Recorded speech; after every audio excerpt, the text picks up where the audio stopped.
Hello and welcome everybody to the second training video. This is on my second account, and I couldn't find on the internet any videos, or especially YouTube, of the real concept of playing this for new players or to get an understanding. And believe it or not, I'm seeing a lot of people just watching the videos, and even the great players making mistakes or errors or things like that. So it's really good that maybe we'll just take time to look at the cards. And one of the biggest things that I see is that people are not reading the cards, and or if they read it, they don't understand what they're supposed to do.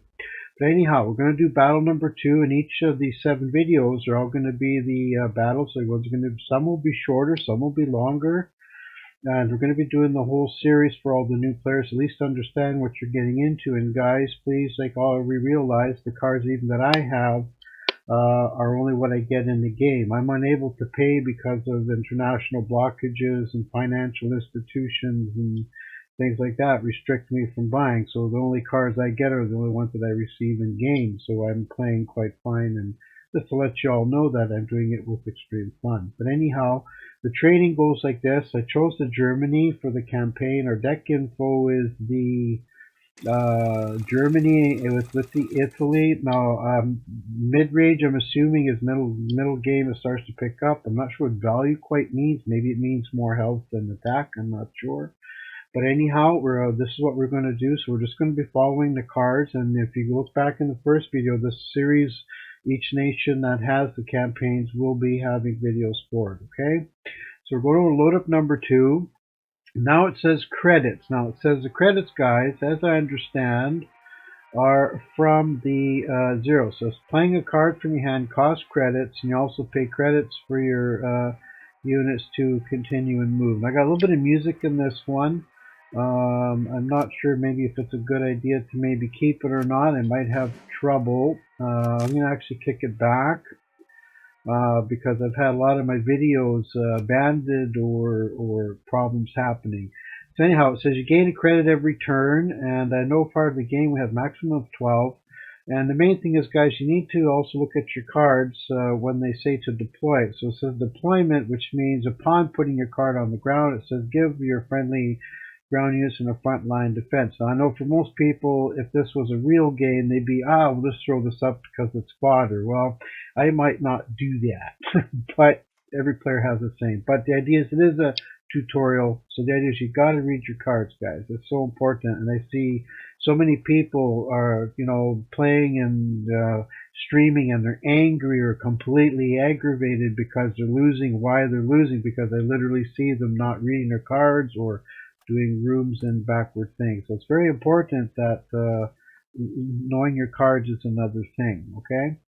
All right. Now it says the credits are resources that used to play cards and operate your units to move and or attack. The cost of each card is displayed. So we see the main cost was 1 to put down. Some can be 2 and 1, 3 and 1, or 4 and 4, or all kinds of numbers. Okay.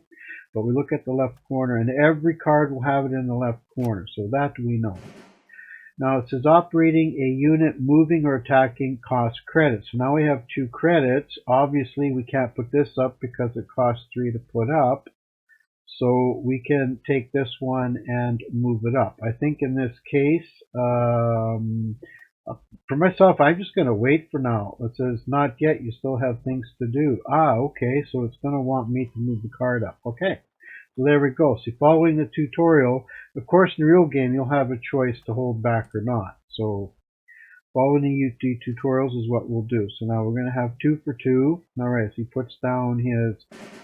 So now you have enough credits to attack the enemy with the Pioneer Battalion, or to deploy 980 books from your hand. You cannot do both. We're going to continue. So what are we going to do? Deploy or not? You know what? I'm not going to be so aggressive. I'd rather deploy because it's a lot of fun. And one thing to note, guys, is that a lot of the cards that fill in will fill in from your right side to your left. So if you want, like, example, when I play, I put smoke screen cards. I usually put them like on the left, or buffing cards, or cards that I know that are going to be taken out or unguarded. I usually put them on my left. But cards that come in like tokens or filling up or buffs, they usually slide in from the right. So just to be aware that putting cards down, if you know you're going to move them up, I'd probably crank them from the left, okay?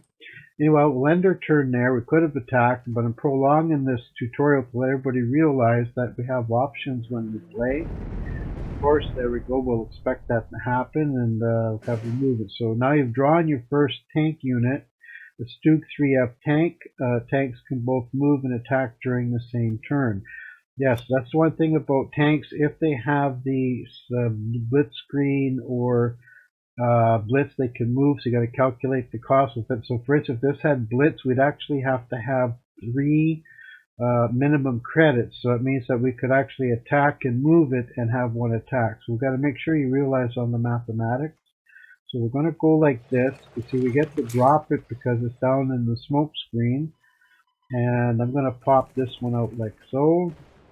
At least now we'll see what cards they draw. So now, another thing to do with the cards, guys, is to realize that we have 2 and 3, right? So this is your shield or life value versus your attack and hit points. Okay, your Stug 3 has passive ability described in the text box. Units have the passive abilities to have plus icon as a reminder. Yes, and always be looking at your card. As I said, you need to read your card. Now it says, look at this, double against tank. So this means that my attack will be, this is actually a 4-3 card if I use it against the tank. Okay?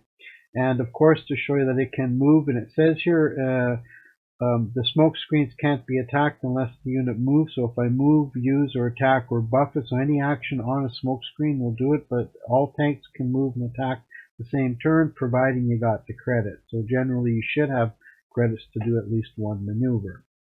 Alright, infantry regiment, I'm going to wait. So anyhow, for the fun of it, we're going to show how it works, because it's promoting the tank, and we're still going to have 1 life left. And there we go, so we've got a 2-1. See now, we got 3 cards, and we can give a friendly tank for each type that I can control.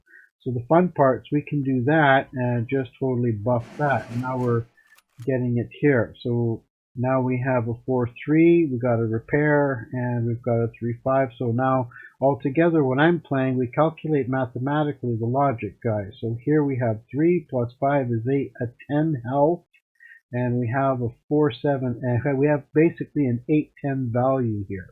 So when you're thinking about playing it, that's something you got to think about is your deck power as well. Okay. So we're going to move it up, and this tutorial should be finishing pretty quick here, but they're showing us how it works with the credits. And then pretty quick we're going to slam, as you see that we usually have the 20 health or 20 health in our bases, but just to show you how it works. So now I have a 3, 4, 7. I'm going to move this up. I can't attack on this round. I will drop this out because you see you have 6 credits, so it's going to be 3 to drop it. And unless it has blitz, we can't move turns to the next turns. They have to go down unless it says exactly blitz. So now, for the sake of it, I will dump the tank into that just to not so long prolong it. But here we're going to be surviving because we're going to have a life of 2 left. So now we have 4. We're going to end turn. And pretty much always, you could follow the tutorial quick, but it's nice to maybe play them out just that little extra long so you understand what happens. So what you can do is deal double damage. So again, we got another Stug 3F. We put it there just to say it's there. And, you know, like most people can be moving their stuff up, and generally you can take your time. So I can attack 3 and then 1 or go in all at one time. So for the sake of doing our tutorial, I'll do it like this. And I can actually stop it here and go another turn, but I think this is a really good start for the tutorial. But generally you see how the cards stack, which is your front line and support. Okay, and so there we are. And so on this here, we do have our marks. So now I've got level up, and now I've just unlocked the card, and now I have the BF109E7 trope, which is the deployment. So it says if you control a tank, we got a 1+1, which makes a 4-4, or an infantry, and if we have both the infantry and tank, then we get the extra bonus plus the bonus itself. So we get a 6-6, which is a pretty nice card. But it's kind of situational, but you know, still putting down a 4-4 is really good. So, anyhow, and it says, in this battle you learn more about the importance of Blitz, which is again the Germany's major point, is they have the Blitzkrieg, or the Blitz, or the powerful buffs for 1 round or 2 rounds in the game, or possibly 3, depending on their cards. I think they got 3 special cards or something. The Blitz ability, they don't actually have it here. I think you actually get it maybe in a drop. And then we have the artillery and stuff like this, and it does have a bit of a scroll, okay? So again, we're going to put the camera up. I'm going to say, well, this is me, and I'm your player. So that's your host here, Encon, the minister, and we'll see you in video number 3. All right, take care. Ciao for now.